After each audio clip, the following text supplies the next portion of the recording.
Hi, welcome to Life in the Wood. My name is Archie. Come along and join me. Take a look at some of the things that are necessary for a homestead, some of the things I consider necessary for a homestead, and what it takes to run a 40-acre wood. There are so many different things, and so many people have different ideas about what to do and what not to do. This is just my experience. Today is one of those lovely days. It's a lovely day outside, rainy, wet, cold, and just a typical southern winter day. But when you consider the things that go into providing for yourself on the homestead, you may or may not be interested in livestock or farming that kind of homestead. If you are, that's a great thing. You can take care of yourself with chickens and pigs and goats and cows. You just have to be ready to realize that when you do have a farm animal, that you are restricted. You're restricted in what you can do and where you can go. Travel is out of the picture for you because you have animals that have to be taken care of. They have to be fed, watered. Sometimes in the winter months you have to provide heat for them because it gets too cold. Bring your pets in on a cold day, you're always told. Well, the same applies for a farm animal. You have to take care of that farm animal, being sure that they have plenty of food and water to be taken care of. But if you don't care to have chickens or goats or things like that, you can still take care of yourself. You can have a lake on your place that you can use to fish. You can hunt to gather food. If you like deer hunting, deer meat is probably some of the best meat there is. Lean, it's clean, and you know where it's been. You don't know why it's been processed if you buy hamburger or if you buy steaks, ribeye steaks. And the ribeye steaks are so outrageous today at $50 a pound for a ribeye steak. That's just ridiculous. But there again, if you hunt, you have to realize that you're going to have to process that meat. If you go to a game processor, you're going to spend the same amount of money as if you bought a ribeye. So you'll have to learn to process deer meat, how to cut it up, how to grind it, how to package it, and how to store it for until you're ready to use it. But caring for yourself is just one of the small things that go along with it, owning a 40-acre wood. If you're going to have a homestead, I would recommend at least 10 acres and up. Anything below that is it's doable, but it's not really feasible for taking care of you and your family. And when you gather or try to acquire 40 acres in the woods, you want to be out and away from everything. You want to be in a rural area. And when you're in a rural area, you have to remember that you're also at the mercy of the power company. You're basically at the end of the line. If power goes out, it may be days before you get it back. So you have to take care of yourself there. And to generate electricity, whether it be solar or generators. Solar is a good thing for lights and the such like that. Or you can run a computer with a solar. Solar is not a feasible thing unless you have the money to invest in a solar station. Solar is very expensive. If you're talking about for your home to be able to power lights and electricity, and I'm not talking about an air conditioner. Down the south, you're going to have an air conditioner. And solar is not really capable of running an air conditioner such as a central heat unit. The power is just not there for a long period of time. But a generator can take care of you when the power is out for several days. Around my place, I have 50 gallons of gasoline that will carry me for at least 5 days, providing electricity for the house, and I can run the air conditioner with my generator. I have a Honda EB 11,000, an 11,000 watt generator that powers my whole house.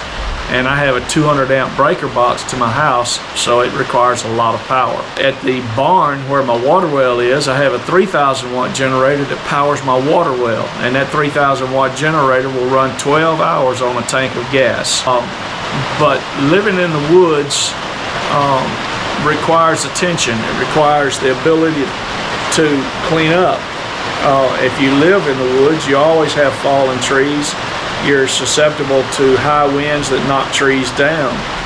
And this past summer we had a severe drought down here, and I lost a lot of pine trees to pine beetles. When a drought hits an area, the pine beetles become more active in the pine tree, and they just eat the bark up. When they eat it's not the bark, it's the inner lining between the bark and the wood itself. But the beetles will get in there and eat that bark, and that keeps the tree from getting its nutrients, so it dies. And then you're left with, have to cut them down. You don't want to leave a dead tree standing. A dead tree, you could be out walking your property and walk under there just in time for a limb to fall on you. We call those widowmakers dead trees. In order to take care of that tree after you cut it down, you may need a sawmill. A sawmill is great to have around your homestead, and I'm talking about a hobby sawmill. I'm not talking about a $10,000 or $20,000 sawmill. You can get a Woodland Mills sawmill for under $5,000. It takes care of all of your needs there in cutting up lumber. You're not really a professional sawyer. A hobby mill is all you need. And you can cut 2x4s, 2x6s, 2x12s to construct with if you wanted to build a shed. You can mill your own lumber that way. When you're talking about the trees that are down, you have to have a way to get those trees from the area where you cut that tree down to where your mill is. And my mill stays up at the barn. My trees that are down, some are around the barn area, but I have to skid them back up here so that I can cut them up. And in order to skid logs, you need a tractor. You need a tractor that's powerful enough to pull the log of at least 10, 12 feet long, maybe 15 inches in diameter, back to your sawmill. And you'll also have to be able to lift it up, put it on your sawmill in order to cut it. I would say you'd need a tractor. But that tractor is multi-purpose there. You can use that tractor to bust up the ground, a disc to clean it up and level it out, a harrow to smooth it out and rake it, and a rower to row it up. I have a small garden, so I don't use my tractor for anything except breaking up the ground. If I'm going to row it up or something like that, I'll use a tiller. I have a Troy-built horse tiller that I've had for 30 years. It's a great tiller. It never fails to start, it never fails to run. I keep clean gas in it. I service it. You don't need to service your equipment when you have it. Before the spring comes in, you're going to get ready to do your garden. You need to service your equipment. You need to change the oil, change the gas if you have to, change all the fluids, make sure the batteries are in good condition and that you'll be able to start when you want to. There's no such thing as taking a tractor or a lawnmower or a tiller or anything powered with an engine and just using it whenever you want. That just doesn't happen. There are times when you're going to go out, and if you don't service your equipment, you're going to go out and it's going to be dead, and you're going to spend a day or two restoring that implement to a useful condition. You may have to drain the tank. You may have to take the tank off and clean it out because you left bad gas in it. And speaking of gas, if you have a powered lawnmower tiller, you don't want to use pump gas. You don't want to use gas with ethanol in it. If you set implement up for a period of time, that gas with ethanol is going to create a gel inside your carburetor. It's going to muck it up so that gas doesn't flow through there. So you don't want to use pump gas. Use non-ethanol gas. It's a little more expensive. Well, it's more expensive than it is. And so use non-ethanol gas. It will last longer. It won't clog up your jets in your carburetors. It won't gunk those up. And you can also use a cleaner before you get started. Run a treatment through your carburetor and let it run for a while so it'll clean that carburetor out. When you run it in the gas tank, pour it into the gas tank, and then crank your implement and just let it run, and that'll clean it out. But back to the tractor and what we're talking about there, there's so many uses for a tractor. I have a log splitter on my tractor. Some people will take a and buy a gasoline-powered log splitter. My log splitter attaches to the hydraulics on my tractor. I know that I service my tractor often, and I know it's going to start when I want it to. And if you have a log splitter, chances are that log splitter is going to set up all summer, and then when you get ready to use it in the fall, it won't run because you have to rebuild your carburetor. You left the gas in there. Always turn the gas off and drain the carburetor. Let it run that gasoline out of there. But many people don't do that, and then when they need their tool, it doesn't work. So to the tractor itself, I have a chipper that I use to chip up the limbs that have fallen around. In the woods, limbs are always falling, so you have to take care of those and clean those up.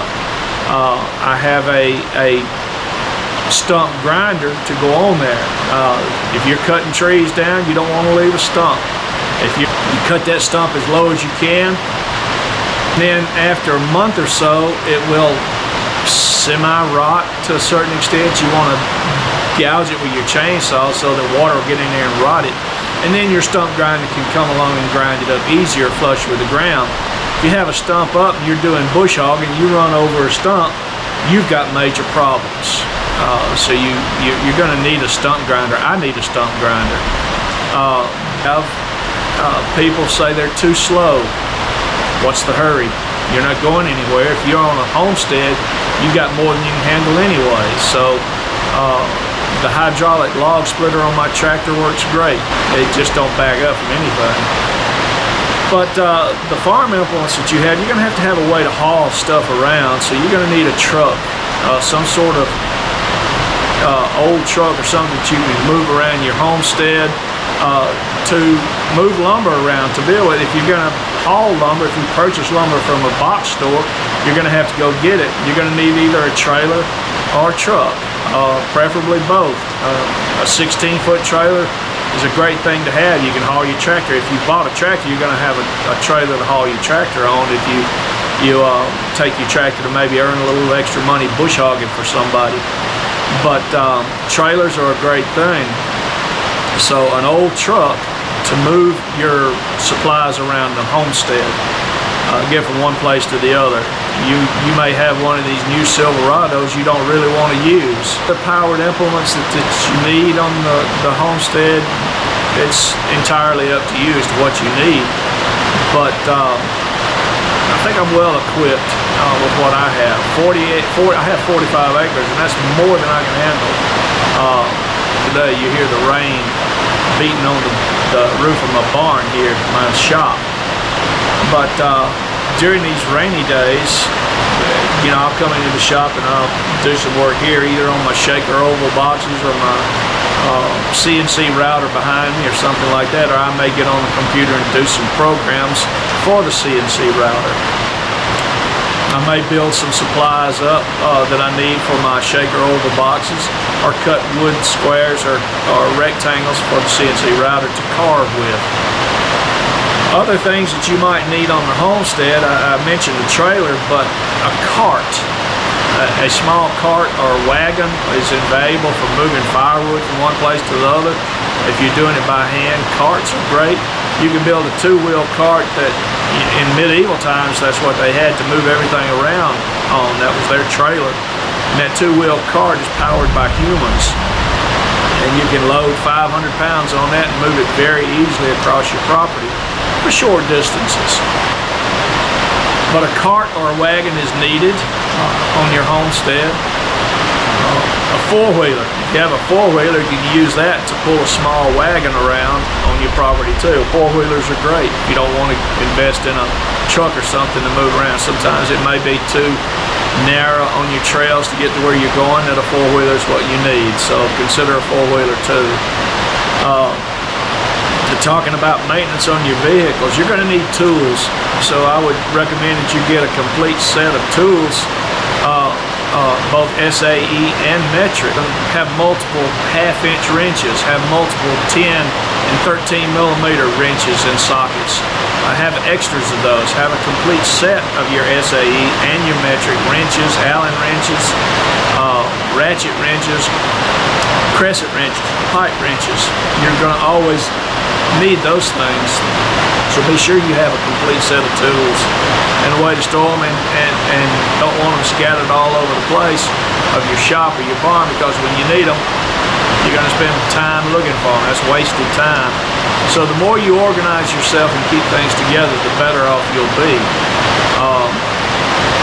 We all tend to leave a mess, or when we get tired, we just leave things laying and then we never get back to it. So keep it organized. Rain, rain, rain.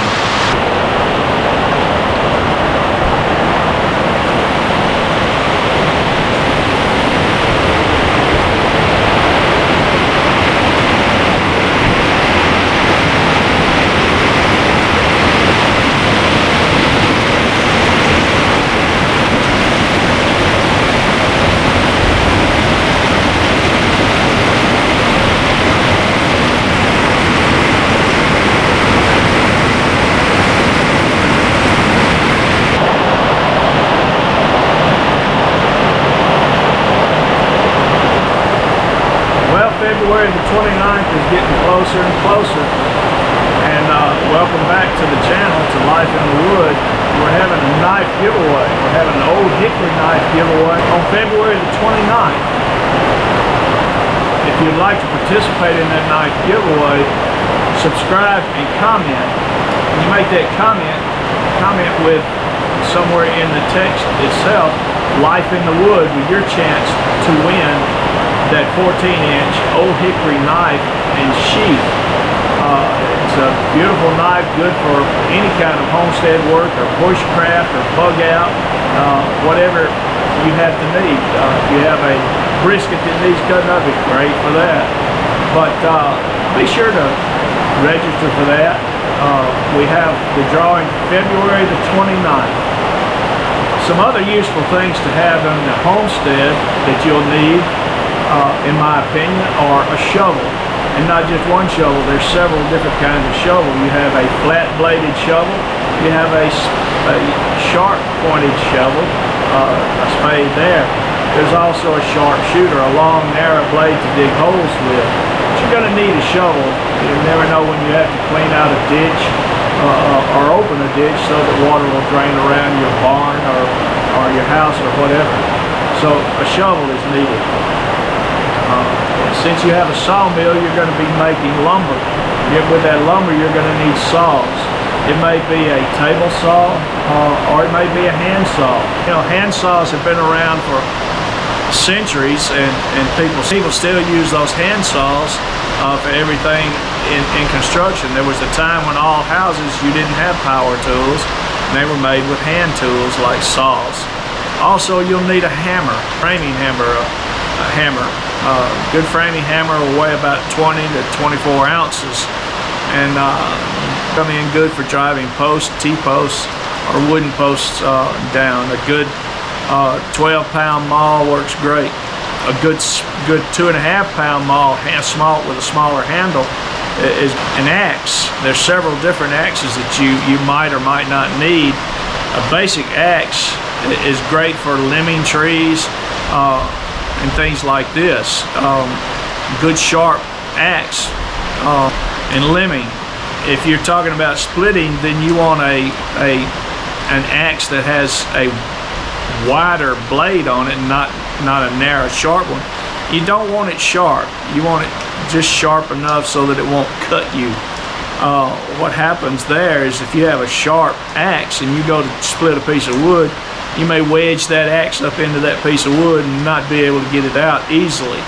So get you a good splitting axe that has most people say a dull edge, but just an edge that won't cut you. If you're talking about a splitting maul, it's the same there. A splitting maul, I don't think people need a splitting maul. It's a nice thing to have for a sledgehammer or using it as a wedge, but people take a splitting maul and put a sharp edge on it, then it gets wedged in and you can't do anything with it. It'll take you a while to get it to work you to death. But that's the old-fashioned way to split wood. But people for splitting and would split that wood enough to where they could take a wedge and put in there and take that wedge and drive it on through, and drive that wedge to split a larger piece open. Most of the wood that you're going to split for firewood is not going to be that big. You're talking anywhere from 6 to 10 inches, and just a regular axe will do that. You don't need a maul, just a splitting axe, not with a sharp blade. Just a blade that won't cut you. Rakes, several different kinds of rakes. You got the large, broad-headed plastic rake for raking leaves, and then you have the garden rake, which has the sharper tines on it, about 15 inches wide with 4-inch tines that go straight down for raking and cleaning out your garden, getting the grass and roots out of your garden. So hoes, there again, the good hoe, and I would recommend that you have more than one hoe. I would say 6 or 7, so that you can have a hoe party and tell your friends, you know, come over, and several hoes on hand to invite your friends to a rake out party. And that way you can serve them hot dogs, hamburgers, and soda pops, whatever you have there, to enjoy friendship and fellowship and conversation and telling jokes. There's nothing like having a party like that, where you get something productive done, like cleaning out your garden, maybe even planting your garden, getting the weeds out of your garden. You know, people come over and they're interested in what you're doing with your garden, and when you involve them in that, they kind of feel somewhat bit of an ownership there, and if you plant a large enough garden, you can share with them. People always ask me if I would share some peas or corn or something like that. Of course I would, but you're going to have to, if you want to come to my house, to my property, and have peas and corn and okra and things like that, you're going to have to work for it. I'm not going to pick it for you. I'm not going to shell it for you. I'm not going to package it for you, and I'm certainly not going to deliver it to you. So be ready to work for that garden stock that you get. And plant a big enough garden that you can share. There are people out there that need food, and you'll be able to take some to some elderly shut-ins that need food, and you can supply that need. So get what you need to work that garden: hoes, tillers, rakes, whatever you need to plant a garden. Gardening is some of the most fun exercise you can have. You can lose weight in a hurry working the garden. The end payoff is great. There's just nothing like fresh vegetables, canning tomatoes, being able to have tomato sauce during the winter months, having tomato soup, vegetable soup, beef stew, something like that, all from the garden that you planted, and get your beef. Gardening, love to garden. I love to work with my hands. I love to work on my CNC machine. I love to make shaker oval boxes, other carved projects with my hands. The thing that I can say about working with your hands is that if you don't at least try, you're never going to learn. You're going to make mistakes working with your hands. You're going to make mistakes working on a CNC router. You're going to make mistakes making shaker oval boxes. You're going to make mistakes roofing.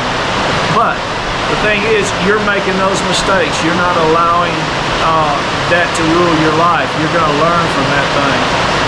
You're going to learn how to put your tin on, put it on correctly. You're going to learn how to frame a wall. You're going to learn how to work with your hands. Working with your hands is just very rewarding. You're going to need to sharpen your tools. You're going to need to change your oil. You're going to need to repair a tractor. You're going to need to repair a lawnmower. You're going to need to repair something on your place. So you need to learn to work with your hands, and use common sense and do it safely. Don't get in any big hurry. You're not going anywhere. Enjoy life. Enjoy it to its fullest. Thank you for watching the channel. Please like and subscribe, comment. We're all in this together. Thank you.